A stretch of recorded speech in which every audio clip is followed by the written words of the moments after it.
அனைவருக்கும் வணக்கம். வாழ்வில் எத்தனை மாறுதல்கள், வாழ்வில் எத்தனை மாறுதல்கள். முன்பெல்லாம் தேநீர் பதமான சூட்டில் வேண்டும். முன்பெல்லாம் தேநீர் பதமான சூட்டில் அளவாக வேண்டும். இன்று உப்பில்லா கறி கூட உணவாகிறது, முணுமுணுப்புக்கள் ஏதுமற்று. இன்று உப்பில்லா கறிகள் கூட உணவாகிறது, முணுமுணுப்புக்கள் ஏதுமற்று.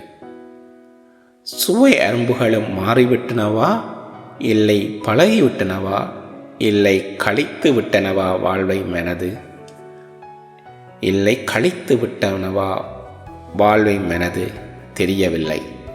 சுவை அரும்புகளும் மாறிவிட்டனவா, இல்லை பழகிவிட்டனவா, இல்லை கழித்து விட்டனவோ வாழ்வை மனது தெரியவில்லை. இந்த கவிதை உங்களுக்கு பிடித்திருந்தால் உங்கள் கருத்துக்களை பதிவிடுங்கள். நன்றி, வணக்கம். துளசிதன்.